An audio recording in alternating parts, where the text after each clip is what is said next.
Hi guys! இன்னைக்கு எப்படி chicken ஊறுகா பண்ணுறதுன்னு பார்க்கலாமா? இதுக்காக 3 பட்டை, 1 டேபிள் ஸ்பூன் அளவு சீரகம், சோம்பு, கடுகு, 1/4 டேபிள் ஸ்பூன் அளவு வெந்தயம் சேர்த்துருக்கேன். இதை நல்லா ட்ரை ரோஸ்ட் பண்ணி ஆற வச்சு அரைச்சி எடுத்துக்கலாம். இப்போ நான் 1/4 கிலோ சிக்கன் எடுத்திருக்கேன். இதை நல்லா க்ளீன் பண்ணிட்டு மஞ்சள், உப்பு சேர்த்து கலந்து வச்சுருக்கேன். இப்போ இதை பேனில் சேர்த்து நல்லா ஃப்ரை பண்ண ஆரம்பிக்கலாம்.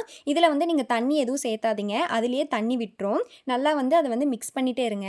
கரெக்டாக இந்த ஸ்டேஜ் வரும்போது நமக்கு தேவையான அளவு எண்ணெய், அதாவது அந்த சிக்கன் முழுகிற அளவுக்கு எண்ணெய் ஊற்றிக்கலாம். இப்போ அதை கைவிடாமல் நல்லா கலரி விட்டுட்டே இருங்க.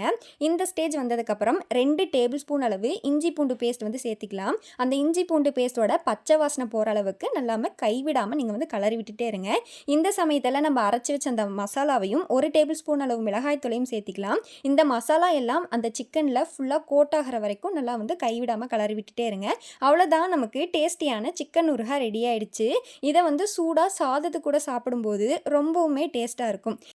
பார்க்கவே ரொம்ப சூப்பரா இருக்குல்ல? சரி, நம்ம டேஸ்ட் பண்ணி பார்த்துருவோமா? சூப்பரா இருக்கே! சப்ஸ்கிரைப் பண்ணிருங்க. Bye guys!